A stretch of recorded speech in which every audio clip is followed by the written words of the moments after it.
Bah alors, vous êtes là, mes camis? Alors, qu'est-ce que je vous ai dit? Je vous l'ai pas dit? Allez, à un but près, on n'était pas loin. Mais bon, on débriefe de ça tout de suite. C'est parti!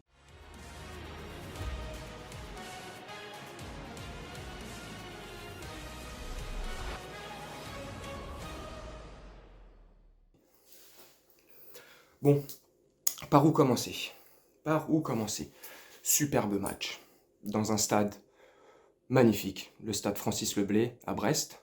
Un stade d'à peu près 15 000 spectateurs. Oui, spectateurs, 15 000 places à peu près. L'un des plus petits stades de Ligue 1 cette saison. En Ligue 1. Donc franchement, une ambiance de fou.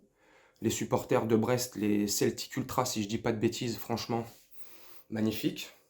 Respect à vous. Vous avez mis une superbe ambiance, surtout au début du match, avant qu'on vous éteigne. Mais je plaisante un petit peu, mais on va y revenir.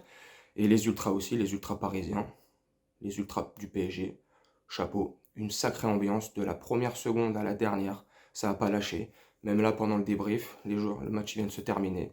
Ils sont en train encore de s'enjailler, d'encourager, d'applaudir les joueurs, de les féliciter. Et les joueurs leur ont bien rendu aussi, ils ont été les saluer. Et puis voilà, à peu près 600 ultras qui se sont déplacés de Paris dans ce fameux stade Francis Leblay. Ça a été une sacrée ambiance dans un très bon match dans sa globalité. Donc voilà, un petit match sympa. On va commencer à le débriefer. Donc on a commencé, nous, de notre côté, hein, en 4-4-2. Côté de Brest, machin, je peux en parler. Je m'en fous un peu. Désolé les Brestois. Donc on a commencé en 4-4-2, c'était sympa. Petit match début, qui débute gentiment. On commence bien. Puis, au bout de quelques minutes, c'est c'est pas mal. À la troisième minute, si je dis pas de bêtises, à la troisième minute, une action magnifique qui se conclut par une frappe sur un défenseur ou je sais pas quoi, par Kylian Mbappé. Une petite action, tac, tic, tac, tac, tic, boum, boum, une deux dans la surface, magnifique. Bon début de match. Puis voilà, le match se déroule tranquillement, pépèrement. Et à la 15e minute, miracle, oh, ça doit être l'effet de Messi, je sais pas, je plaisante, mais frappe de Verratti. Voilà, je sais pas ce qu'il lui a pris. Même lui, il s'est demandé, je crois, il était là comme ça, il s'est retrouvé avec le ballon, il a dit, oh, qu'est-ce que j'ai fait? Il a regardé la tête comme ça, droite, gauche, il a dit, merde, il y a personne. Boum, j'ai marché, il a fait la, il a tiré le mec. C'est même lui, il a bégayé, il a tiré au l'air, voilà, il a essayé, c'est passé juste au-dessus de la lucarne gauche du gardien Bizotte. Voilà, c'était pas mal, donc nickel. Après, à la 20e, pareil, petit loupé d'Icardi. Mais bon, c'est pas très grave, il met une petite tête, machin, en extension, il a le défenseur sur le dos. Mais c'était pas mal joué, tranquillement. Et puis, à la 22e minute, superbe but d'Herrera. Voilà, ce que je vous disais dans la vidéo précédente, Herrera, master joueur, master class. Et ce soir, il a plus ou moins démontré, il a fait quelques petites erreurs. Il est passé à côté de deux, trois petites actions, mais c'est pour chipoter. Super match. Dans mon ensemble, pour moi, j'ai trouvé qu'il a fait un bon match. Et un superbe but. Et puis voilà, le but lance le match. Et là, je suis là avec mes enfants, je kiffe. Et je me dis, c'est bon. Dans ma tête, je me dis, ça y est, c'est parti. Ils vont nous régaler. J'avais pronostiqué 4-1. Bon, il y a eu 4-2.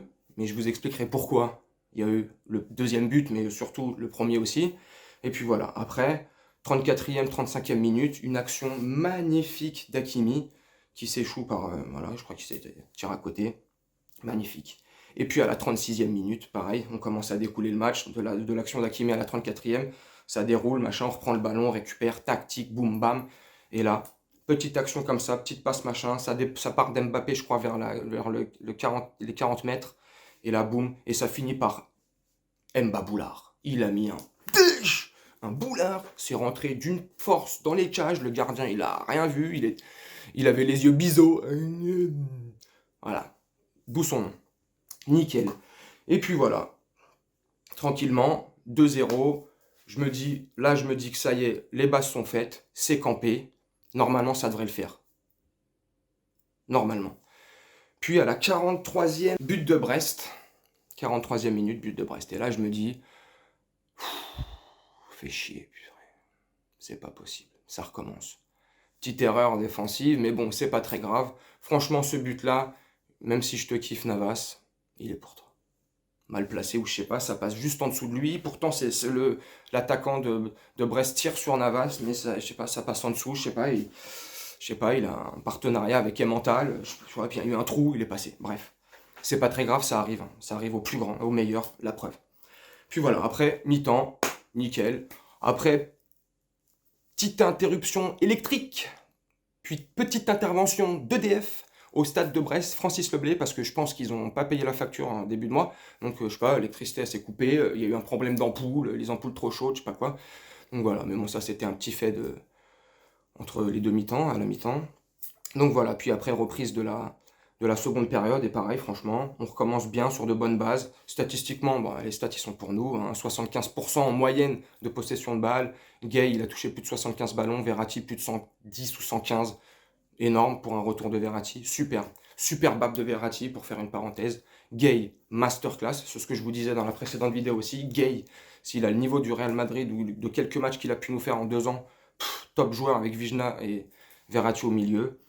Et puis voilà, et puis voilà. Et puis après en parlant de Gay, 72e minute, mais moi je suis pas prêt.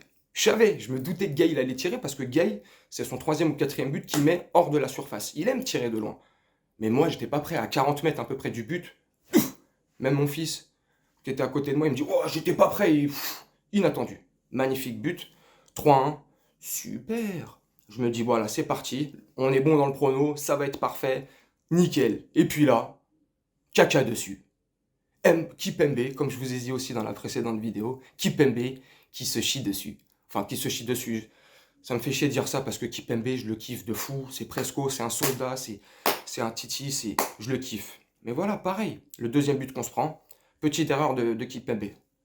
Pour ma part, si vous avez l'occasion de revoir le ralenti du deuxième but de Brest, vous verrez que Kipembe, au début, il est sur Mounier, il le lâche, et c'est au moment où il le lâche que Mounier se retrouve... Enfin bref, faute de Kipembe. Une fois de plus, caca dessus, mais c'est pas grave. Et c'est ce que je vous disais aussi précédemment, c'est que quand il n'est pas accompagné de Marquis à côté de lui, caca dessus.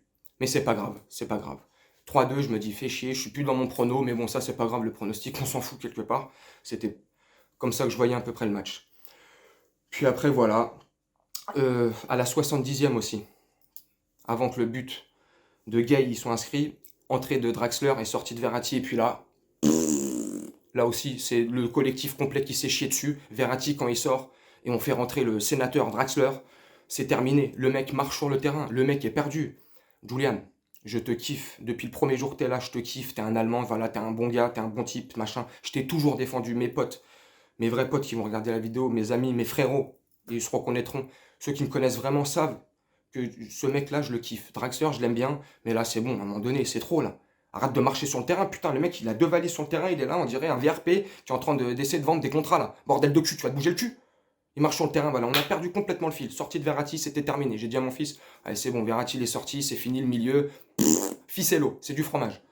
Bref. Entrée de Di Maria. Di Maria, il rentre à la 80e minute.